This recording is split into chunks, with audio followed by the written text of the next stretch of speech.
오늘 7장 1절은 이렇게 시작하고 있죠.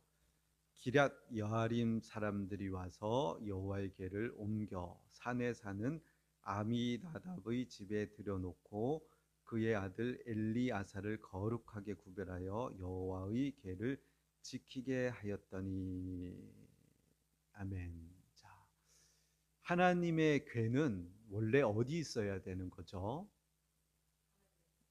예, 이때는 성전이 없고 이제 성막에 있어야 되니까 실로에 있는 성막으로 옮겨놔야 되는 것이 맞는 거죠. 근데 성막이 없어요, 이 시대 때. 왜냐하면 이 앞서 홈리와 비느하스가 전쟁에서 죽임을 당하고 블레셋이 크게 승리할 때 실로가 다 파괴돼 버렸어요.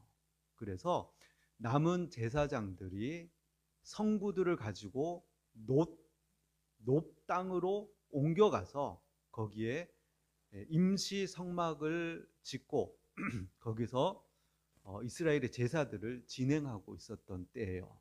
그래서 뒷부분에 가면은 아히멜렉이라는 제사장이 사울에게서부터 도망온 그 다윗에게 떡을 주잖아요. 진설병, 내온 진설병을 주고 골리앗의 칼을 줘요. 그래서 이것이 이제 사울의 귀에 들어갑니다. 이 높당은 어디냐면은 지금 예루살렘의 히브리 대학교 스코프스 산이 있는 쪽이고, 기브아, 사울이 통치하던 기브아는 성인 남자가 한 30분 정도 걸어 다닐 수 있는 거리거든요. 30분 정도 거리에 가면 기브아가 있어요. 자, 그러니까 그 소식이 사울 왕에게 들어가니까 사울 왕이 아히멜렉과 제사장 85명을 도륙해서 죽여버리는 그런 일이 이 뒤에 일어나죠. 자, 그러니까 지금 성막은 무너져 버렸고 일부의 제사장들이 피해서 임시 성막을 이 높당에다가 세워놓고 거기서 제사를 드리고 있었고, 그리고 언약궤는 어떻게 보면 개인 저택이잖아요. 여호나답의 집에다가 지키게 했다. 이게 뭐 어떻게 보면은 사람들이 막 범접하지 못하게끔. 그래서 앞에 나오는 그 베세메스의 사건 같이 들여다봐 가지고 사람들이 죽게 되는 그런 사고를 막고 또 빼앗기지 않게끔 위해서 그렇게 지키게 했다. 언약궤는 여호나답의 집에, 그리고 성막은 높당의 일부가, 그리고 사람들은 어디서 제사했느냐? 산당에 가서 제사를 하는 거예요. 또 그리고 뒤에 보면은 사무엘은 라마, 그의 고향이죠. 라마에서 또 제사를 해요. 그리고 또 나중에 기브온 산당에서 이제 솔로몬이 1000번제를 드리잖아요. 그러니까 산당, 가까운 높은 언덕이 있는 곳에서 이렇게 제사를 드리는 거예요. 그러니까 이게 정상적이지 않죠.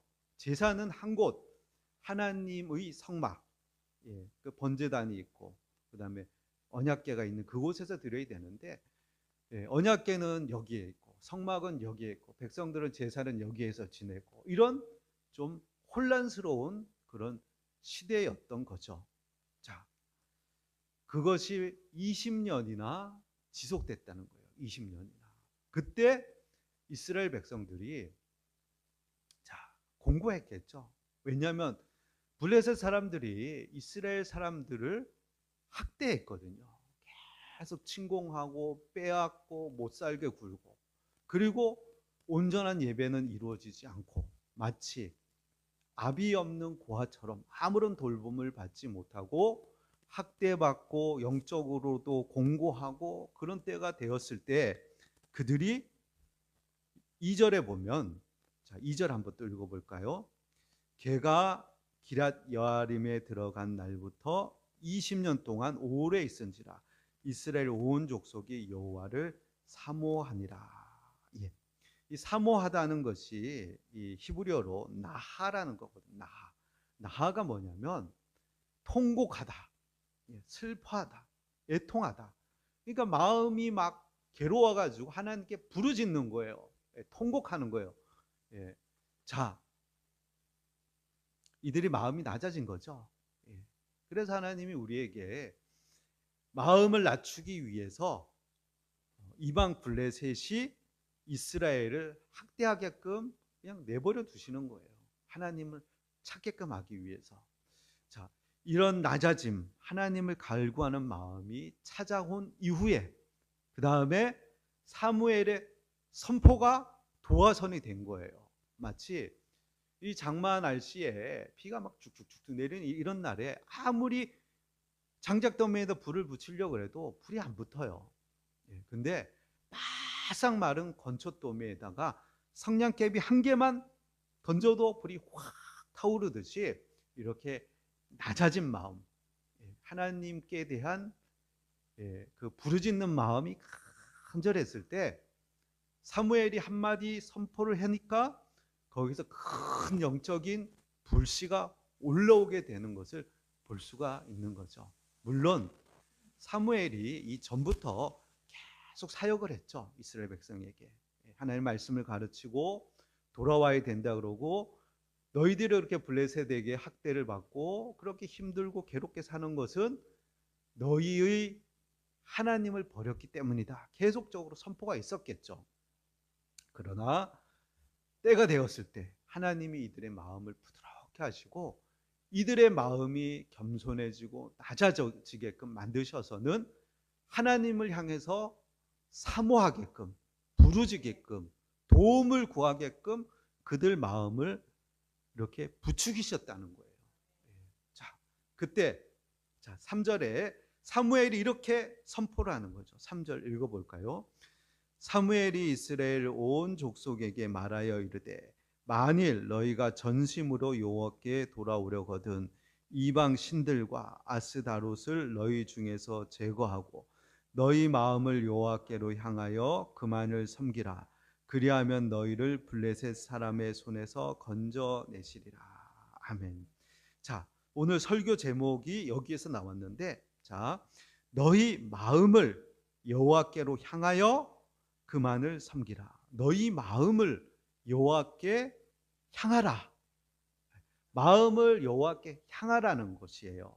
자, 근데 마음이 무엇이냐면은 우리는 현대인들은 마음 하면은 감정으로 생각해요. 이모션, 감정.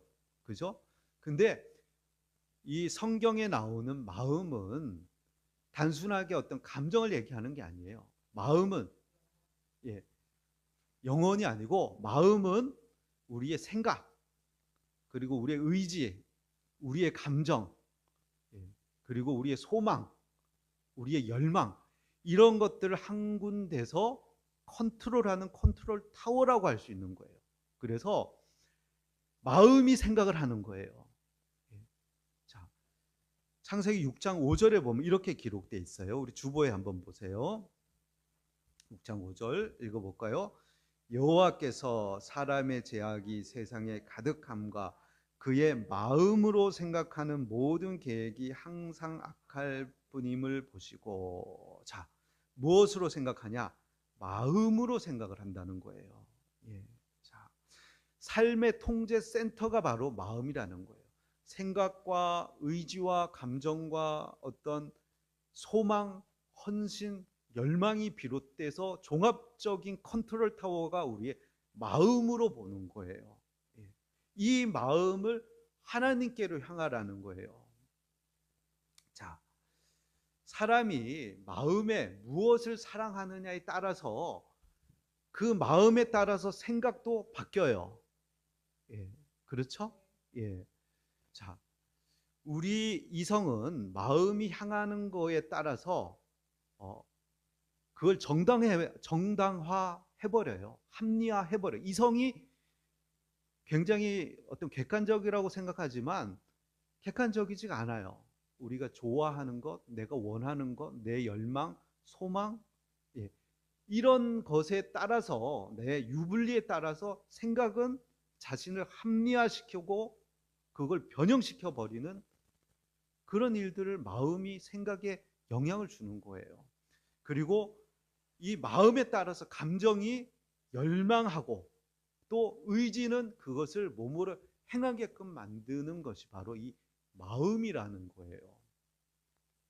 자, 이스라엘 백성은 이때에 머리로는 여호와 하나님이 자기 하나님이라는 것을 알아요. 알고 있죠. 그리고 하나님의 백성이라는 걸 알고 있어요. 근데 그 마음에는 그래도 블레셋 사람들의 이 학대와 이 괴로움과 어려움에서 우리를 보호하기 위해서는, 또 풍요롭게 살기 위해서는 성공의 신인 바알신, 또 아스다롯 신도 섬겨야 한다라는 그런 생각들이 이들에게 있었던 거예요.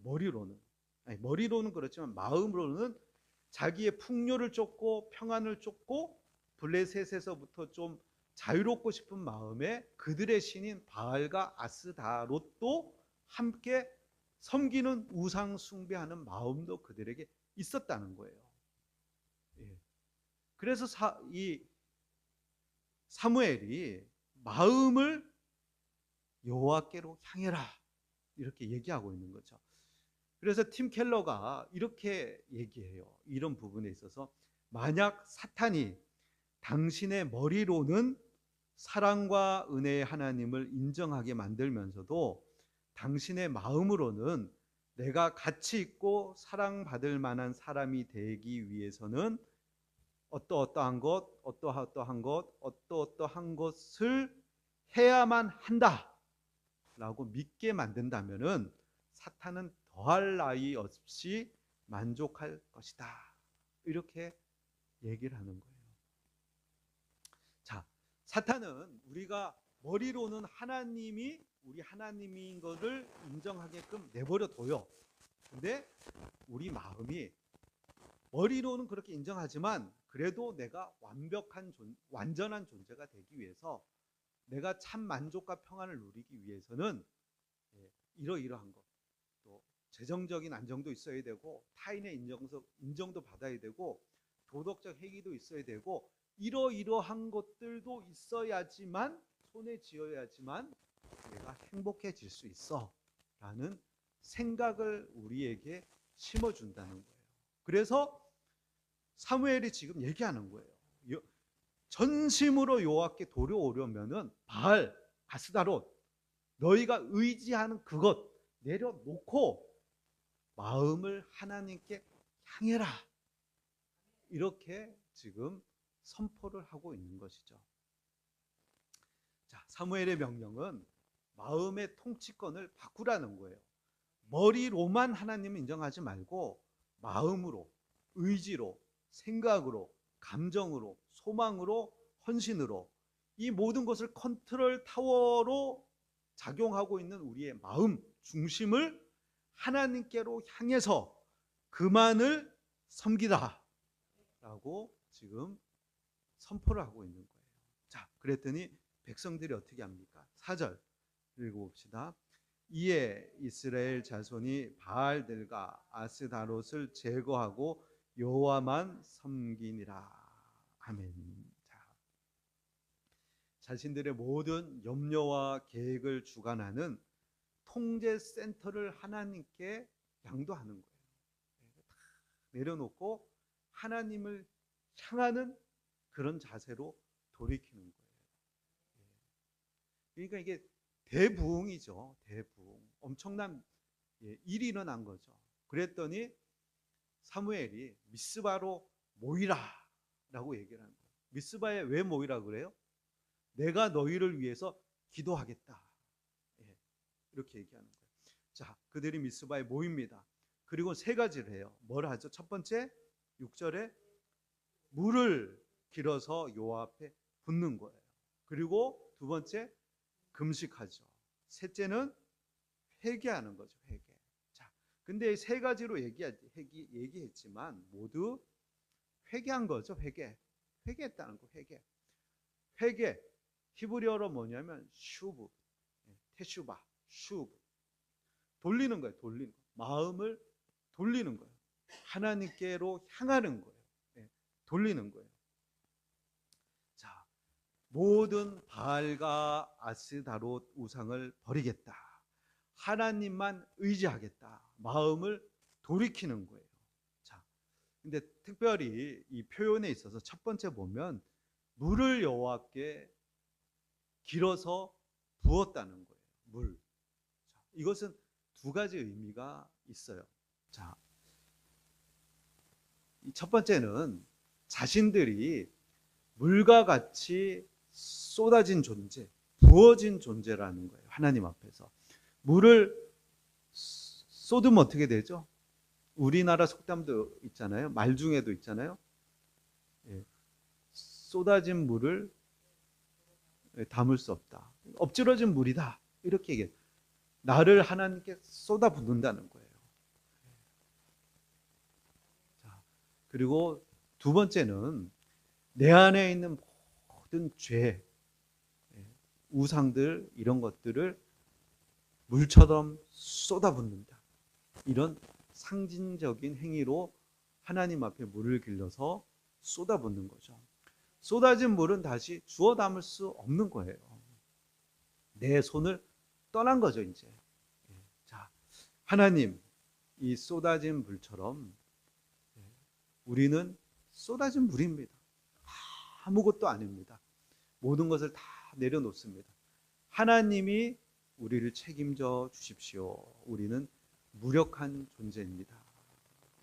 그리고 내 속에 있는 어떤 우상들, 죄악들을 쏟아냅니다. 라고 하나님 앞에서 전 인격적인 항복의 선언을 물을 쏟아붓는 걸로 하는 거죠. 그리고 금식.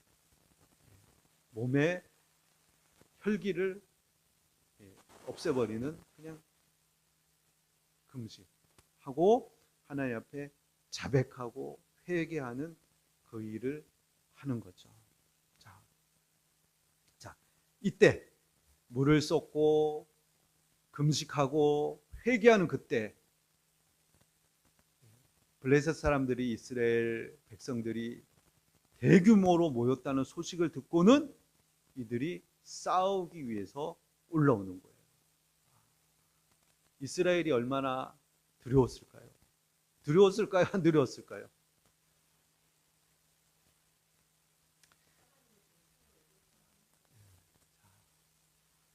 자, 성경에 여기 있잖아요. 블레셋 사람들을 두려워하여 7절 뒷부분에 두려워했다는 거예요. 지금 회개하고 금식하고 무방비인 상태인데 적들이 올라오니 얼마나 두렵겠어요. 근데 이 시대 때 보면 이스라엘 백성들에게는 무기가 없었어요. 고작 해야 몽둥이, 낫, 꽃갱이 이게 전부였어요. 근데 블레셋 사람들에게는 철제 무기가 있었어요. 사무엘상 13장 19절에서 22절 우리 한번 읽어볼까요? 주보에 있는데 그때 이스라엘 온 땅에 철공이 없었으니 이는 블레셋 사람들이 말하기를 히브리 사람이 칼이나 창을 만들까 두렵다 하였음이라.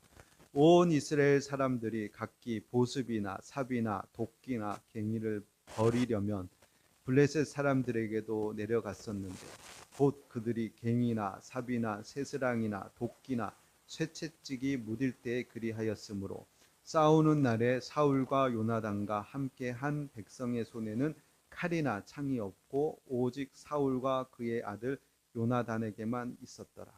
블레셋 사람들의 부대가 나와서 mik마서기에 이르렀더라. 아멘. 블레셋 사람들은 철기 문화를 가지고 있던 사람이거든요. 근데 의도적으로 이스라엘을 무력화시키기 위해서 대장장이들을 싹 제거해 버린 거예요. 그러니까 뭐 도끼나 낫을 벼리러 할 때 블레셋에 가서 그 일을 하고 돌아오게끔 만들어 놓은 거죠. 그러니 제대로 된 무기도 없이 무방비 상태에서 블레셋이 올라오니까, 그리고 앞서서 실로까지 다 파괴될 정도로 지금 블레셋이 이스라엘을 짓밟고 있었단 말이에요. 그래서 두려운 거죠.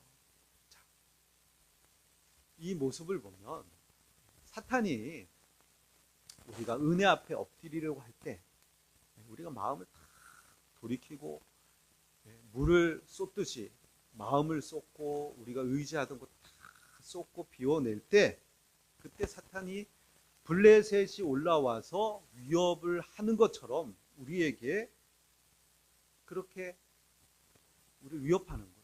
네가 회개한다고 뭐가 달라질 게 뭐가 있어? 현실을 봐.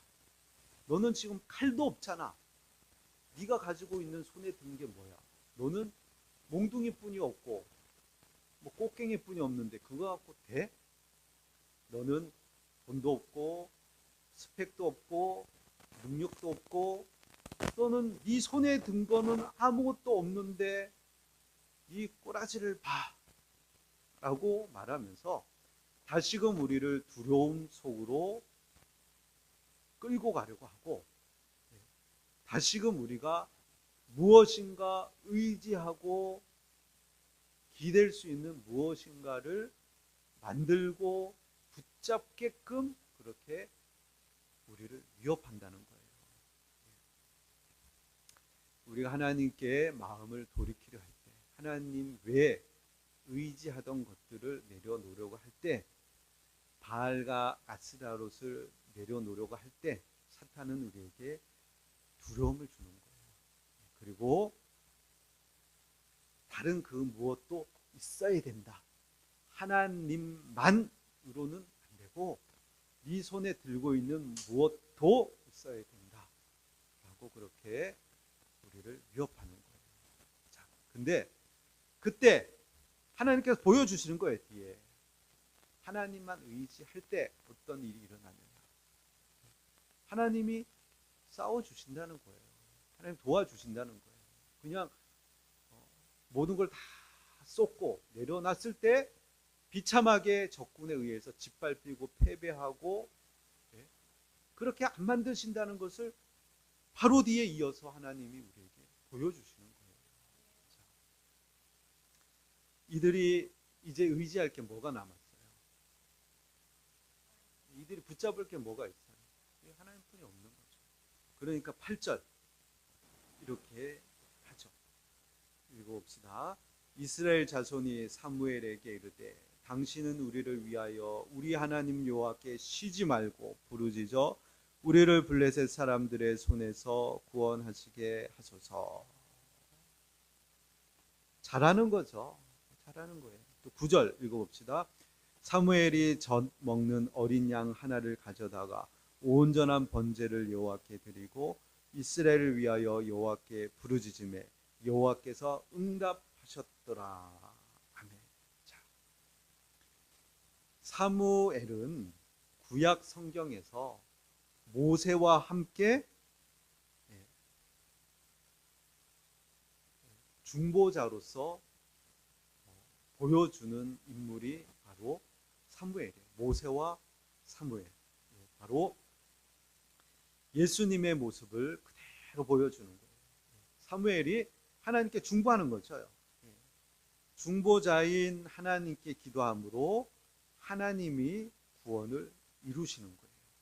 자, 근데 사무엘이 먼저 하는 게 뭐예요? 번제를 드리죠, 하나님께. 인간이 하나님께 나아가기 위해서 필요한 것은 번제거든요. 번제. 희생 제물이 필요해요. 자, 근데 그 제물이 뭐냐? 젖 먹는 어린 양. 요한복음 1장 29절 말씀에 보면은 주보에 있는데 한번 읽어봅시다. 이튿날 요한이 예수께서 자기에게 나아오심을 보고 이르되 보라 세상 죄를 지고 가는 하나님의 어린 양이로다. 어린 양 하나를 가져다가 온전한 번제를 드리는 거예요. 죄인인 인간이 하나님께 나아가기 위해서는 반드시 피 흘림이 있어야 돼요. 죄인이기 때문에. 그런데 그 피 흘림, 어린 양을 통해서 대신 피를 흘리는 거죠.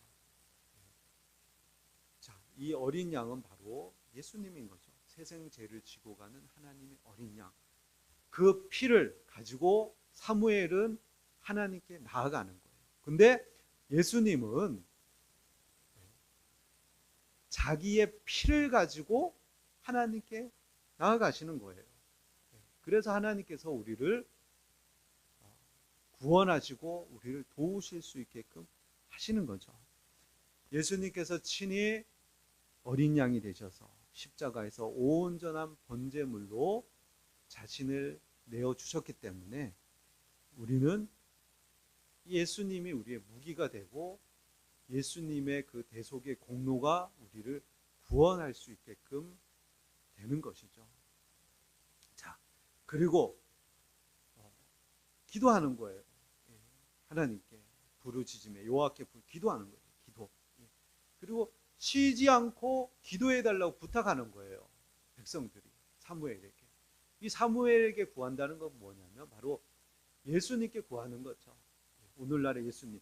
쉬지 않고 간구하시는 영원한 중보자 예수님을 우리에게 보여주는 거예요.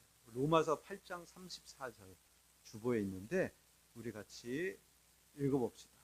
누가 정죄하리요? 죽으실 뿐 아니라 다시 살아나신 이는 그리스도 예수시니 그는 하나님 우편에 계신 자요 우리를 위하여 간구하시는 자신이라. 아멘. 히브리서 7장 25절 그러므로 자기를 힘입어 하나님께 나아가는 자들을 온전히 구원하실 수 있으니 이는 그가 항상 살아계셔서 그들을 위하여 간구하심이라. 아멘. 이 중보자, 구약 성경에서의 중보자, 최고의 중보자는 모세와 사무엘이에요. 근데 이 둘은 예수님을 보여주는 거예요. 예레미야 15장 1절 말씀이 이렇게 기록되어 있어요. 예레미야 선지자가 이렇게 하나님께 이 백성을 위해서 막 중보하고 기도할 때 하나님께서 하신 말씀이에요. 읽어볼까요? 여호와께서 내게 말하되 모세와 사무엘이 내 앞에 섰다 할지라도 내 마음은 이 백성을 향할 수 없나니 그들을 내 앞에서 쫓아내보내리라. 아멘. 자, 예루살렘이 멸망할 때 최고의 중보자 모세, 사무엘이 중보한다 할지라도 이제는 안 된다 이렇게 선언하시는 거거든요. 그만큼 사무엘은 온전한 중보자의 권위를 가지고 하나님 앞에서 이스라엘 백성을 위해서 기도하고 있는 거예요. 그때 하나님께서 그의 기도를 들으시고 또한 어린 양의 피를 받으시고 하나님께서 도와주시는 거예요. 자, 이들이 하나님께 부르짖을 때 이 제사가 다 끝나기도 전에 10절에 그러죠. 10절에 사무엘이 번제를 드릴 때 번제를 드리고 있는데 블레셋 사람들이 막 싸우려고 올라오는 거예요. 그때 하나님이 일하시는 거예요. 우리가 사탄을 두려워하지 않아도 되는 이유는 뭐냐면 우리가 하나님을 정말로 전심으로 쫓고 의지하고 예수 그리스도의 피를 우리가 붙잡고 그 번제 완전한 희생을 내가 받아들이고 십자가에 달리신 예수를 온전히 내가 의지하고 나아가면 하나님이 싸워주신다는 거예요. 10절 말씀 읽어봅시다. 사무엘이 번제를 드릴 때 블레셋 사람이 이스라엘과 싸우려고 가까이 오매 그날에 여호와께서 블레셋 사람에게 큰 우레를 발하여 그들을 어지럽게 하시니 그들이 이스라엘 앞에서 패한지라. 자, 하나님이 싸우기 시작하신 거예요. 블레셋 백성들은 평생 동안 풍요와 폭풍의 신이 바알 신이라고 믿고 따르고 섬겼어요. 근데 지금 하나님께서 우레를 발하셔서 지금 블레셋을 어지럽게 하시는 거예요. 어지럽다는 것이 뭐냐면 함함인데 이것이 앞에 어떻게 표현되어 있냐면 애굽 사람들이 달아나는 이스라엘 백성을 쫓아서 홍해 안으로 쫓아 들어오잖아요. 그때 하나님이 이렇게 하시죠. 출애굽기 14장 24절 읽어봅시다. 새벽에 여호와께서 불과 구름 기둥 가운데에 애굽 군대를 보시고 애국 군대를 어지럽게 하시며 하만 어지럽게 하셨다. 혼돈하게 만드셨다는 거예요. 그래서 그들을 다 홍해를 건너지 못하고 다 수장시켜 버리셨다. 그와 똑같은 일을 지금 하나님께서 지금 가나안 땅에서 다시 한번 행하고 계신 거예요. 철기 무기, 철병거로 최첨단의 무기를 가지고 이스라엘을 치기 위해서 올라온 그들에게 하나님께서 우레, 번개, 천둥 소리로 혼비백산해서 무기를 버리고 도망하게 만드셨다는 거예요. 이스라엘 백성이 한 게 뭐예요? 이스라엘 백성의 칼이 없었어요. 그냥 도망치는 적들을 쫓아가는 거예요. 이삭 줍듯이 줍는 거예요. 쓰러져 있는 자 있으면 가서 죽이고, 노획물 있으면 노획하고, 그렇게 승리를 거두는 거예요. 싸움은 하나님이 하시고 그들이 승리를 거두는 거예요. 자, 그리고 그곳에 돌을 세우고 사무엘이 이름을 불러요. 뭐라고 부릅니까? 에벤 에셀. 자, 에벤은 뭐냐? 에벤이 뭐예요? 돌, 에벤, 돌. 에젤 뭐예요? 도움.